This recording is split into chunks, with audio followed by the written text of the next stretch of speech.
Dr. Singhvi, address the But chair. I hope the translator is Doesn't working matter. well. You can address the chair. यह मेरा दूसरा बिंदु है। Bill के clause 11 के अंतर्गत 100% मेंबरान, और मुझे बड़ा हास्यास्पद लगा, माननीय नड्डा जी कह रहे थे कुछ और अभी,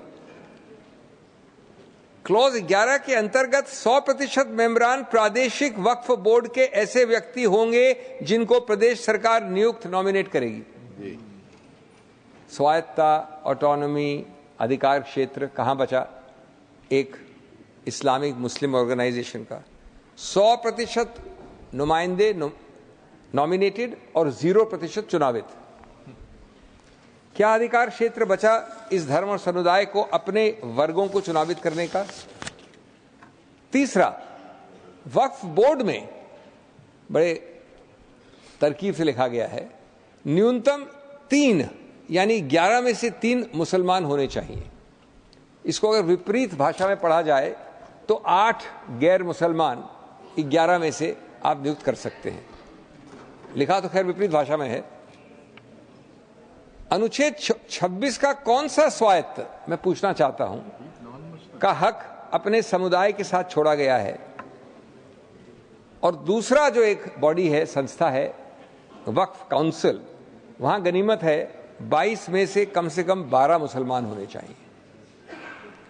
चौथा बिंदु, अनुच्छेद 25 और 26 में अपने धर्म के लोगों को अपनी संस्थाएं खुद चलाने का हक दिया गया है। इस बिल में क्लॉज 14 द्वारा वक्फ बोर्ड के अध्यक्ष के विरुद्ध कोई मेंबरान अविश्वास मत नहीं ला सकता। उसको हटाने की अविश्वास मत द्वारा प्रक्रिया नहीं की जा सकती। क्या गणतांत्रिक प्रक्रिया छोड़ी है सरकार ने इस बिल में? क्या स्वायत्तता बची है? बचा है तो सिर्फ सरकारी नियंत्रण। पांचवा बिंदु, पहले पुराने कानून में वक्फ बोर्ड के सीईओ को मुसलमान होना अनिवार्य था, और साथ साथ 2 व्यक्ति जिनके नाम बोर्ड देता था उनमें से एक नियुक्त करना आवश्यक था।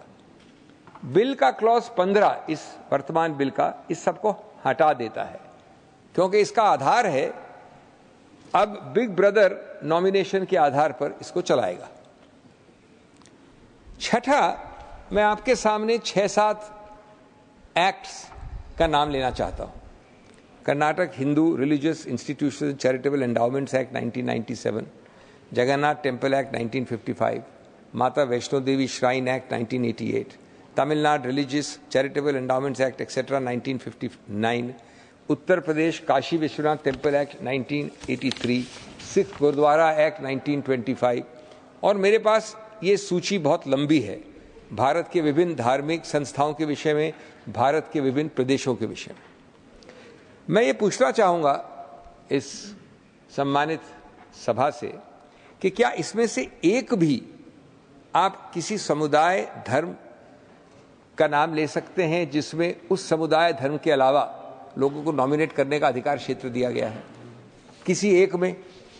मैं तो सराहना करता हूं और पूरा समर्थन करता हूं बीजेपी के नए नवेले दोस्त माननीय नायडू साहब, चंद्रबाबू नायडू, मैं वास्तव में सराहना और समर्थन करता हूं जब उन्होंने कहा कि तिरुपति बोर्ड में गैर हिंदू कैसे आ सकता है।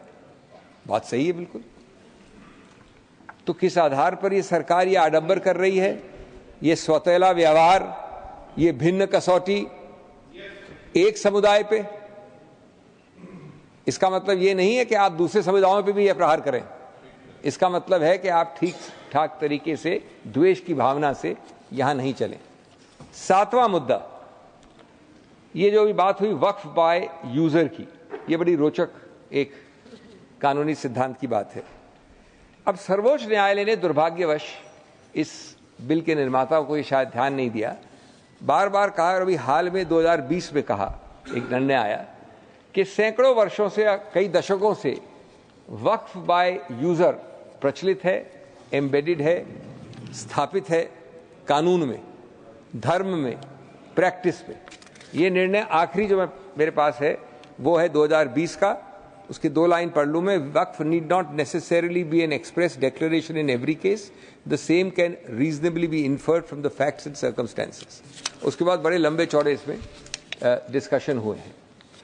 तो मेरा मुद्दा यह है कि अगर सर्वोच्च न्यायालय ने निर्णय द्वारा ये स्थापित कर दिया है कि वक्फ बाय यूजर कानूनी है, सही है, संवैधानिक है,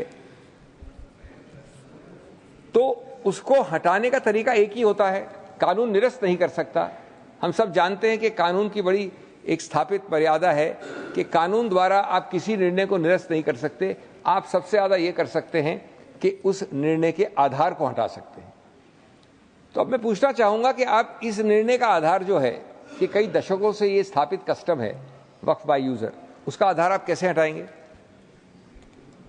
इस बिल का जो पहला प्रारूप था उसमें उसको हटाने का प्रयत्न किया गया, यानी निर्णय को निरस्त करने का, न कि कोई आधार का हटाना. जब कोई प्रोटेस्ट आए शायद मिलीजुली पार्टीज के, तो एक और रोचक प्रसंग निकला. उन्होंने कहा कि ठीक है, हम इसको हटा तो रहे हैं लेकिन इसको भविष्य से हटाएंगे, रेट्रोस्पेक्टिव नहीं, यानी वक्फ बाय यूजर आगे से नहीं होगा. जो गलती पहले की आपने, अगर कोई चीज कानून द्वारा स्थापित पाई गई है और आप उस चीज का, उस निर्णय का, उस उच्चतम न्यायालय के जूरिस्प्रूडेंस का आधार नहीं हटा सकते हैं, तो आप उसको नहीं हटा सकते हैं भूत के लिए भी और भविष्य के लिए भी, retrospective also and prospective also. तो इसका कोई तर्क, इसका कोई खास मुझे समझदारी नहीं दिखी.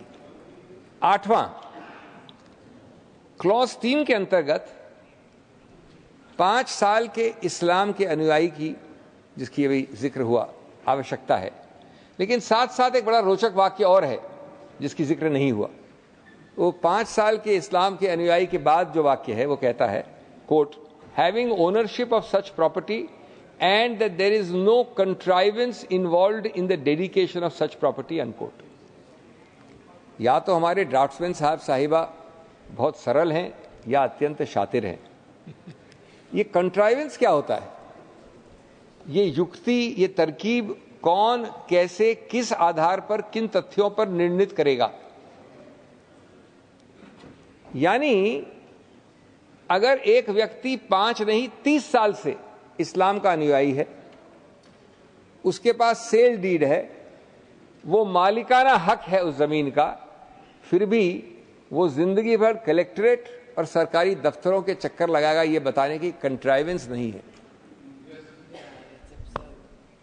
और इसीलिए वो हमारे शासकों के नियंत्रण में रहेगा. मिट्टी मेरी, मकान मेरा, इबादत मेरी, निशान मेरा, फिर भी कहते हैं सबूत दें कि हक है तेरा. Ninth, and my final point for the day, I'll finish within time. The bill has proposed to delete one section of the old act which did not apply the Limitation Act to the Waqf Act. There was a specific provision, 107, which said Limitation Act, जो कई कानूनों पर apply करता है, पुराने वक्फ act पे लागू नहीं होगा. It will not apply. In other words, this new bill says that the Limitation Act will apply to the Waqf Act. Now, this at first blush may seem to be a positive measure, but on deeper reflection, it is actually designed in favor of persons, and those persons include many government entities, who have actually been illegally occupying Waqf property for many, many years. In most of these cases, lack of identification of such properties, lack of resources with those claiming it to be Waqf, lack of sustenance to fight governmental occupants, and absence of going to court means that those who occupy real, genuine Waqf property will be able to claim permanent ownership, as you well know, after 12 years, on the basis of adverse possession. So limitation will kick in after 12 years, because this act says limitation shall apply to Waqf, and the claim of the Waqf that this is genuine Waqf property will be time barred. Here is the irony. On one hand, the bill has omitted the concept of Waqf by user, or at least prospectively now, by an amendment. It disallows Waqfs to be created on the basis of uninterrupted usage over a significant period of time. On the other, the applicability of the Limitation Act, if this bill is passed, has inversely and conversely allowed the government, other government-like quasi-entities, and others outside the community to lay a claim over real Waqf property on the basis of uninterrupted and continued possession beyond 12 years, so long as litigation is not started before that. A property can thus be usurped on the principle of adverse possession. This is a deliberate attempt by the government to further its own agenda by minimizing protection conferred upon Waqf properties with the right hand, and at the same time significantly increase its own control and power to permanently claim properties with its left hand. हमारी खुद की छत भी छीनी जाती है हमसे, और कहते हैं कि वक्त का तकाजा यही है. लिमिटेशन एक्ट डील्स विद वक्त अपार्ट फ्रॉम वक्फ.